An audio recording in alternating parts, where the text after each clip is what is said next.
Hello दोस्तों, welcome to IFL academy.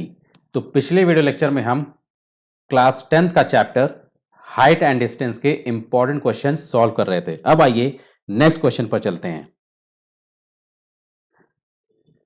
हमारा question number 7 है, the ratio of the height of a tower and the length of its shadow on the ground is √3:1। What is the angle of elevation of the sun? और ये question आपका board exam 2017 में आ चुका है। आइए इस question को solve करते हैं। तो देखिए, हाइट एंड डिस्टेंस के क्वेश्चंस में फिगर बहुत इंपॉर्टेंट होती है। अगर आपने फिगर बिल्कुल सही बना ली तो क्वेश्चन आपका इजीली सॉल्व हो जाएगा, बिल्कुल सही। तो क्वेश्चन क्या कह रहा है, टॉवर के हाइट और उसके शैडो की लेंथ का रेशियो दिया हुआ है √3:1। तो सन का एंगल ऑफ एलिवेशन हमें फाइंड आउट करना है। तो आइए फिगर बना लेते हैं पहले। सपोज ए बी जो है आपका टॉवर है, ठीक, और मान लिया ग्राउंड पर इसकी शैडो बन रही है BC। फिर हमने AC को ज्वाइन कर दिया। तो सपोज सन यहां पर है, इसकी रेज ऐसे निकल रही हैं, तो ये रे भी ऐसे जाएगी। तो इस टॉवर की शैडो ग्राउंड पे ये BC बन रही है। तो AB जो आपका टॉवर है जिसकी हाइट AB है और शैडो आपकी BC है जिसकी लेंथ BC है। टॉवर की शैडो BC है। तो इस सन का एंगल ऑफ एलिवेशन ये हुआ। ये एंगल ऑफ एलिवेशन सपोज करिए थीटा है। थीटा ग्रीक सिंबल होता है जिसे हम एंगल को डिनोट करते हैं। तो इस थीटा की वैल्यू हमें फाइंड आउट करनी है। तो दिया क्या है, टॉवर की हाइट AB और उसकी शैडो BC का ratio √3:1 means AB upon BC is equal to दिया हुआ है √3/1।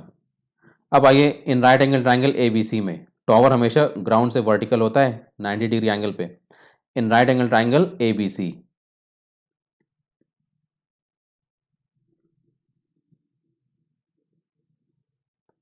tan थीटा लगा दीजिए क्योंकि परपेंडिकुलर और बेस में हमें रिलेशन चाहिए। तो tan थीटा, और हम जानते हैं ये जो एंगल थीटा है इसके अपोजिट साइड परपेंडिकुलर होगी और इससे लगी हुई साइड बेस होगी। तो tan theta perpendicular upon base, perpendicular is AB upon base is BC। और AB अपॉन BC दिया कितना है, √3/1। यहाँ पुट कर दीजिए, √3/1 इक्वल टू √3। तो tan थीटा इक्वल्स टू कितना आ गया, tan में √3 किसकी वैल्यू होती है, हम जानते हैं tan 60 √3 होता है। तो tan थीटा इक्वल्स टू √3 की जगह लिख दीजिए tan 60 डिग्री। तो tan theta equal to tan 60 degree है। तो थीटा की वैल्यू कितनी आ गई, यहाँ से थीटा इक्वल्स टू आ गया 60 डिग्री।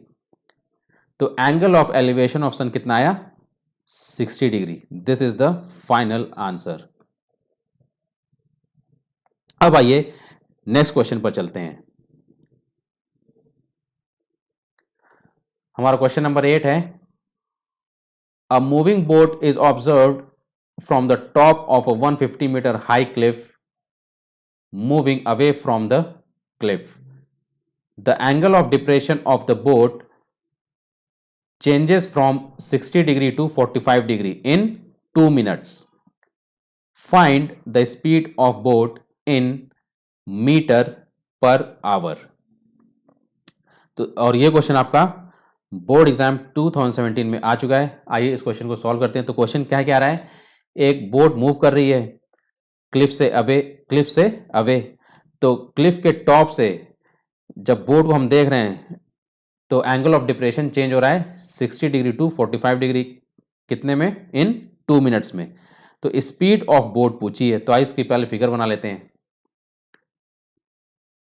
सपोज ये आपकी क्लिफ है, A B is a cliff of height 150 metre. Cliff basically क्या होता है, पहाड़ी की चोटी।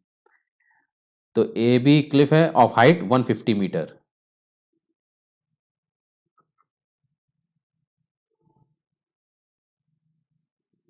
ठीक, अब देखिए, सपोज बोट जो है सी पॉइंट पे है और क्लिफ से अवे मूव कर रही है बोट। तो जब बोट सी पॉइंट पे, तो क्लिफ की टॉप से, that is from point A से, एंगल ऑफ डिप्रेशन ये होगा, ये हॉरिजॉन्टल एंगल ऑफ डिप्रेशन ये होगा। फिर सपोज बोट जो है सी पॉइंट से मूव करके डी पॉइंट पे चली जा रही है, अवे फ्रॉम द क्लिफ। अब उसका एंगल ऑफ डिप्रेशन ये हो जाएगा, दिस वन। तो एंगल ऑफ डिप्रेशन 60 डिग्री से 45 डिग्री चेंज हो रहा है इन 2 मिनट्स। मींस जब बोट सी टू डी जा रही है कितने मिनट्स में, 2 मिनट्स में, तो एंगल ऑफ डिप्रेशन उसका चेंज हो रहा है 60 टू 45 डिग्री। तो सी से डी जाने में बोट को टाइम लग रहा है 2 मिनट्स। तो पहले एंगल ऑफ डिप्रेशन ये वाला कितना था, 60 डिग्री। फिर ये एंगल ऑफ डिप्रेशन कितना हुआ, 45 डिग्री चेंज होके। तो अब देखिए ये 60 डिग्री है, तो ये भी एंगल 60 डिग्री होगा। ऑल्टरनेट एंगल्स इक्वल होते हैं।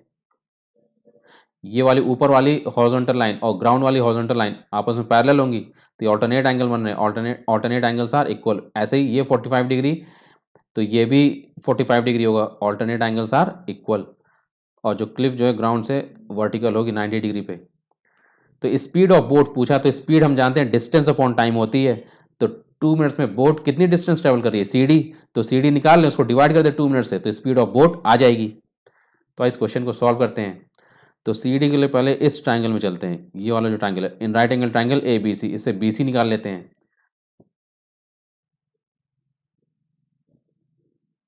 In right angle triangle A B सी,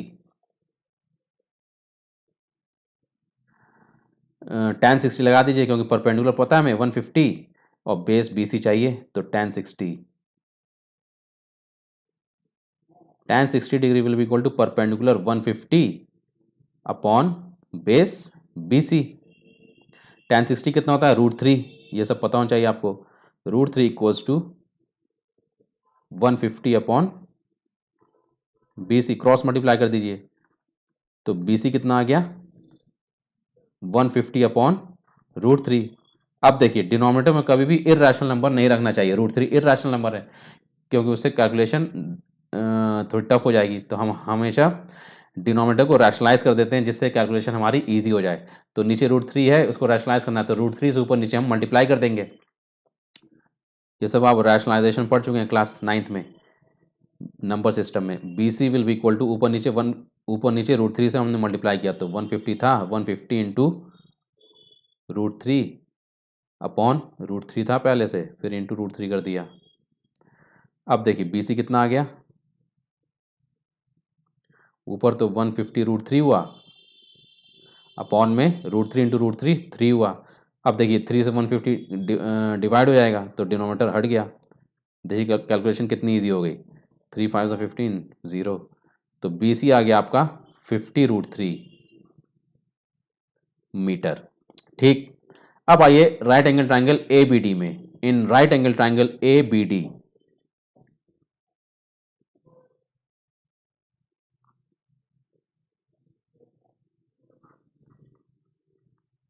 इसमें भी परपेंडिकुलर 150 है और बेस बी डी चाहिए हमें, तो tan 45 लगा दीजिए।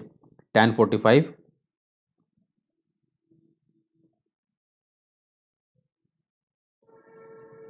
Will be equal to perpendicular कितना है, ये ए बी 150 अपॉन बेस कितना है, बी डी।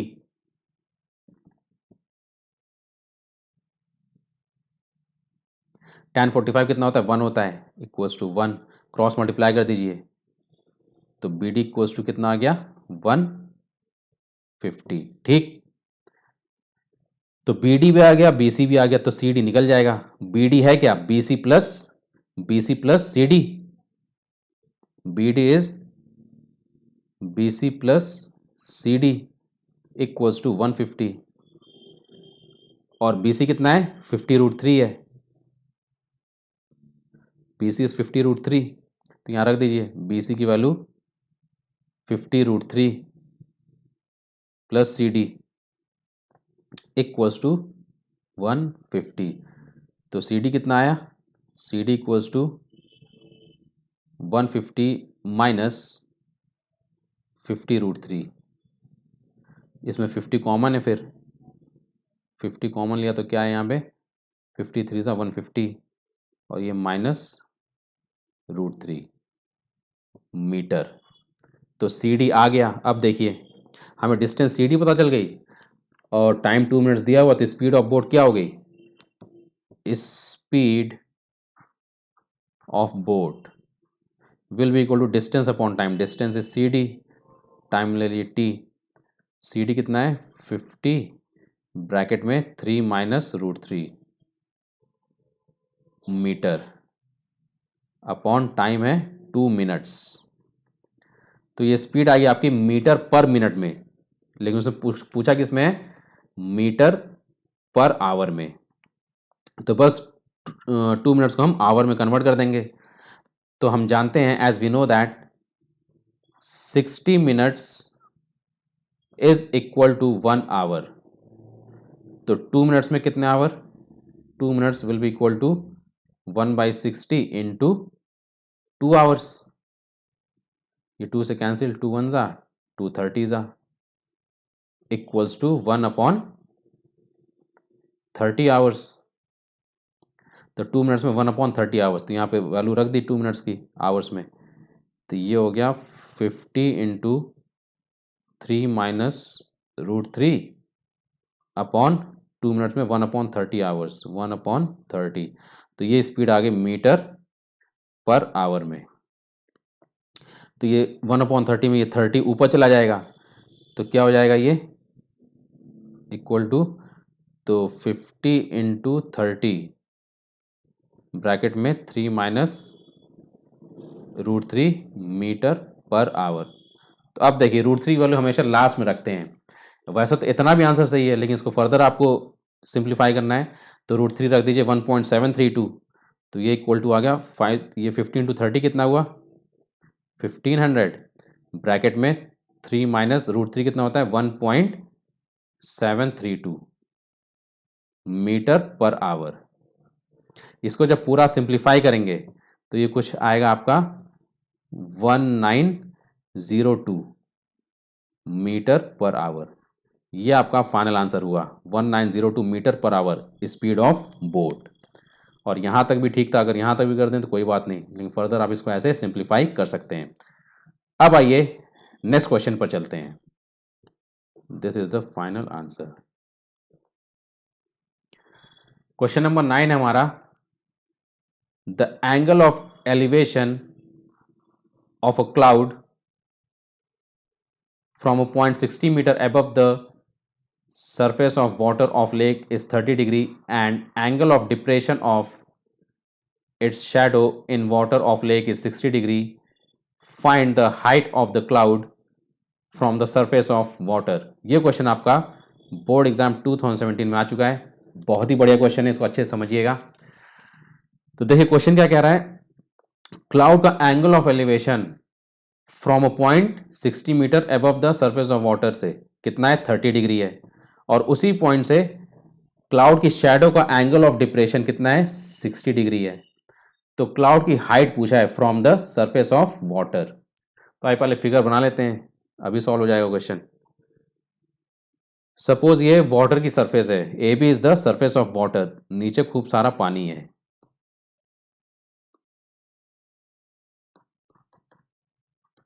ये पूरा वाटर है, ठीक। अब देखिए सपोज क्लाउड जो है पॉइंट सी पे at height h from the surface of water. Cloud की height from the surface of water मान लिया h है, सी पॉइंट पे क्लाउड है, और यही हाइट हमें फाइंड आउट करनी है, ठीक। अब आइए एक पॉइंट लेते हैं हम सरफेस ऑफ वाटर से 60 मीटर अबव, पॉइंट डी। तो ए डी कितना हुआ 60 मीटर, वाटर की सरफेस से पॉइंट डी 60 मीटर अबव है। तो इस पॉइंट डी से जब हम क्लाउड को देख रहे हैं किस एंगल पे, at an angle of elevation 30 degree. तो कुछ इस तरह से फिगर बनेगी। तो ये एंगल ऑफ एलिवेशन है कितना 30 degree. Angle of elevation means जब हम नीचे से ऑब्जेक्ट को ऊपर की तरफ देखते हैं जिस एंगल पे, तो हॉरिजॉन्टल से जो एंगल बनता है लाइन ऑफ साइट से उसको कहते हैं एंगल ऑफ एलिवेशन। पिछले वीडियो लेक्चर्स में हम पढ़ चुके हैं, ठीक।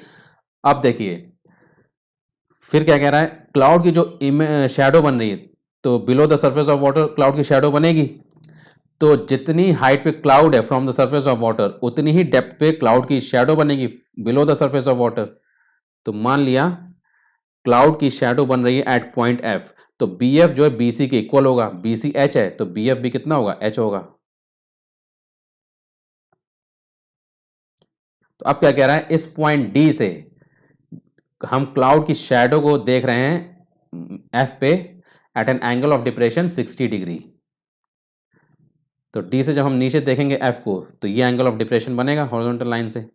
तो ये एंगल ऑफ डिप्रेशन कितना दिया हुआ है, 60 डिग्री। ठीक, तो ये पूरी फिगर बन गई।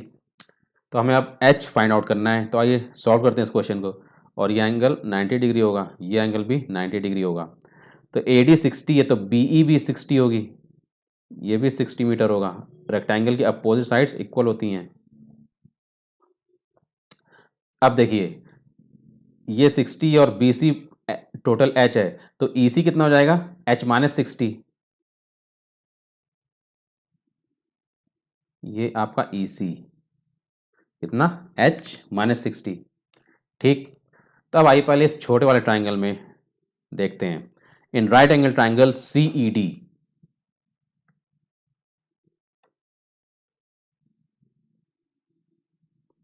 इन right angle triangle C E D,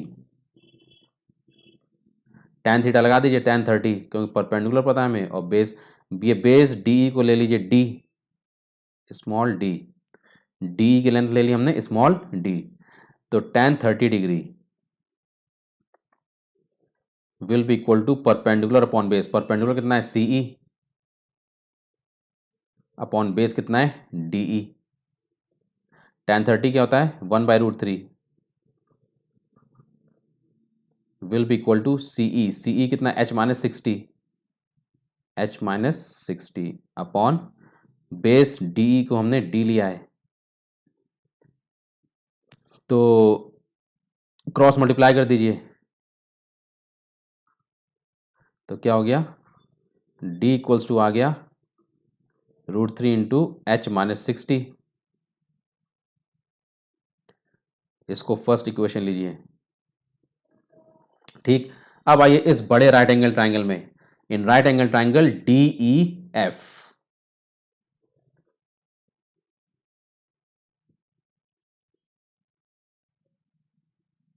D E F, तो इसमें भी tan 60 लगा दीजिए। परपेंडिकुलर, परपेंडिकुलर और बेस में हमें रिलेशन चाहिए। tan 60 degree will be equal to perpendicular क्या है, ई एफ अपॉन बेस वही डीई। tan 60 क्या होता है, √3 होता है, is equal to E F. अब आपका ई एफ क्या है, बीई प्लस बी एफ है, E F is BE plus B F upon DE, DE क्या है, डी है, देखिए यहां से फिगर से डी क्या है, डी। तो √3 will be equal to BE, BE कितना है 60 है, ये देखिए ये बी है आपका, कितना है 60, और plus B F, B F कितना है, एच है, अपॉन डी। तो क्रॉस मल्टीप्लाई कर दीजिए, तो कितना आ गया, डी इक्वल्स टू आ गया 60 प्लस एच अपॉन √3। इसको ले लीजिए second equation.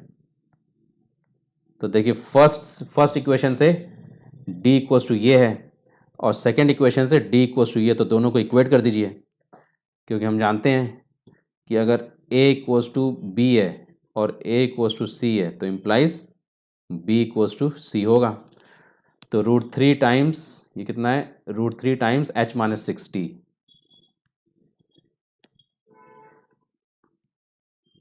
From 1 and 2, from equation 1 and 2, कितना था, √3 टाइम्स एच माइनस 60,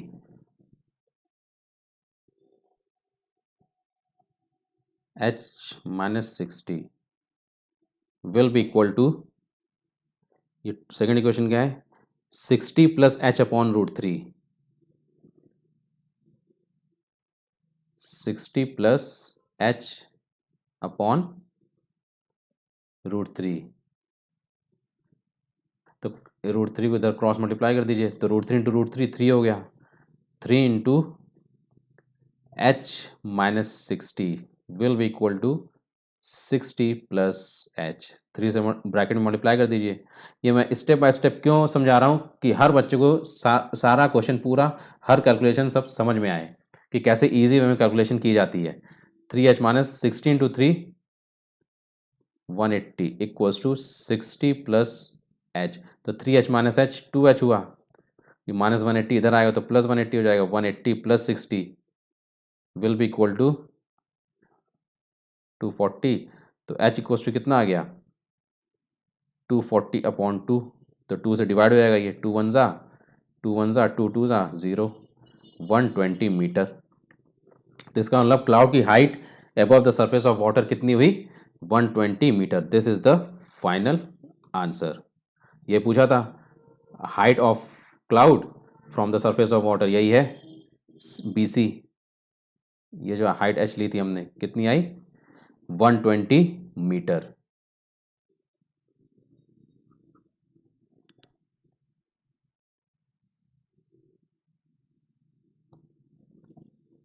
अब आइए नेक्स्ट क्वेश्चन पर चलते हैं।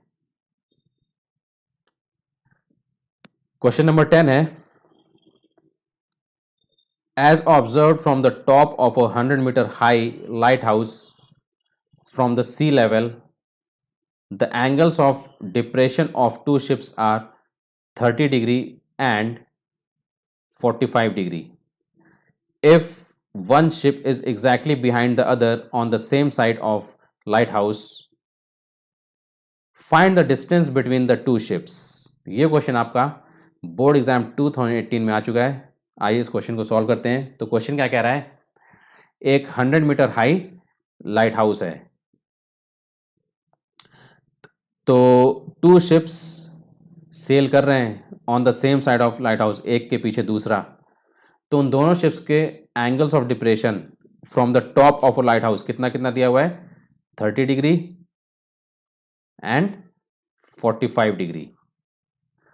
तो क्या पूछा है, उन टू शिप्स के बीच में distance, distance between the two ships. तो आइए इसकी फिगर बना लेते हैं। सपोज ये आपका लाइट हाउस ए बी है। तो लाइट हाउस समुंदर में होता है, समुद्र की सरफेस के ऊपर जहाँ से शिप्स को सिग्नल मिलता है। तो लाइट हाउस ए बी की हाइट कितनी दी है, 100 मीटर। ये 100 मीटर हाई है।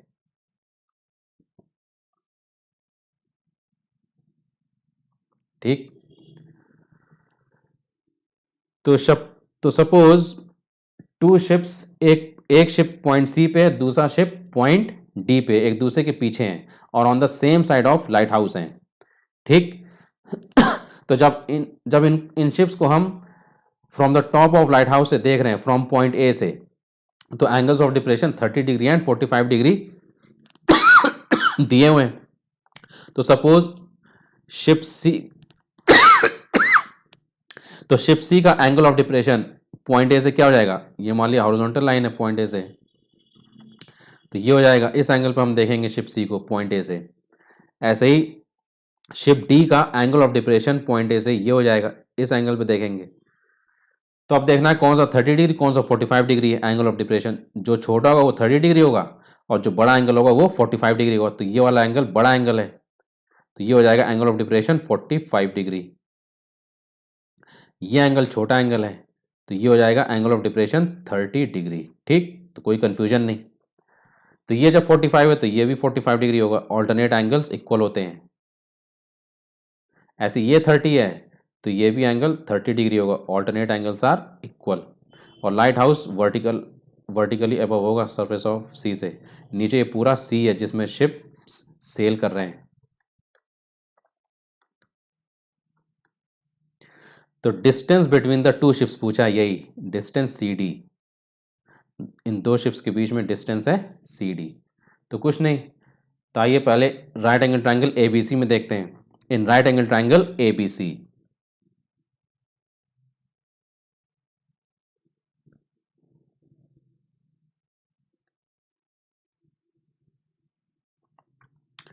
परपेंडिकुलर कितना 100 है और बेस BC है, तो tan 45 लगा देंगे। tan 45 degree will be equal to perpendicular AB upon base BC will be equal to AB कितना है 100 है अपॉन BC कितना है नहीं पता। tan 45 1 होता है, तो 1 इक्वल्स टू 100 अपॉन BC, तो BC कितना आ गया, BC इक्वल्स टू आ गया 100 मीटर, क्रॉस मल्टीप्लाई कर दिया। ठीक, अब आइए इस बड़े वाले राइट एंगल ट्राइंगल ABD में, जो आप देख रहे होंगे, इन right angle triangle ABD,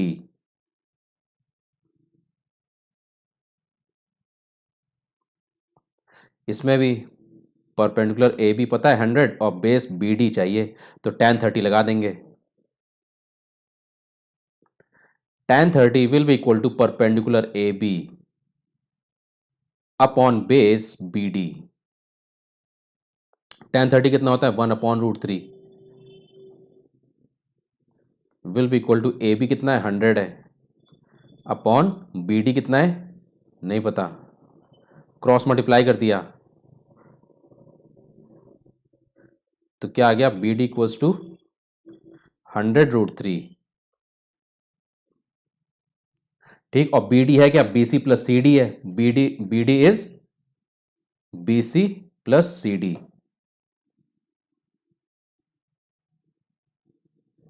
BC plus CD is equal to BD।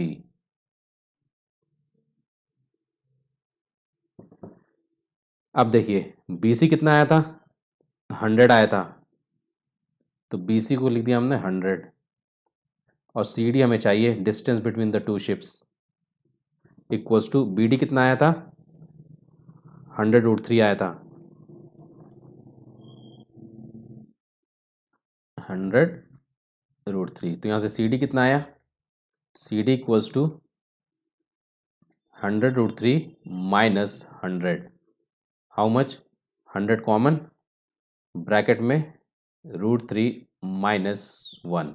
अब देखिए √3 की वैल्यू रख दीजिए, तो CD इक्वल्स टू क्या हो जाएगा 100 बाहर, ब्रैकेट में √3 होता है 1.732 माइनस 1, तो जब इसको सिंप्लीफाई करेंगे तो ये फाइनल आंसर आएगा आपका 73.2। आपको सिंप्लीफाई खुद करना है, कैलकुलेशंस आपको करने हैं क्योंकि एग्जाम आपको देना है, तो ये सब पूरा सॉल्व करिएगा, तो ये आएगा 73.2 मीटर, यह आपका फाइनल आंसर हुआ। Means distance between the two ships is CD, यह है CD कितना आया 73.2 मीटर। सो आई होप ये जो क्वेश्चंस आपको मैंने सॉल्व करवाए आपको बहुत अच्छे से क्लियर हुए होंगे, तो इन क्वेश्चंस को बार बार प्रैक्टिस करिए, इसी टाइप के क्वेश्चंस एग्जाम में आते हैं। So enjoy my video lectures, इस वीडियो में इतना ही, बाकी नेक्स्ट वीडियो में। Thank you.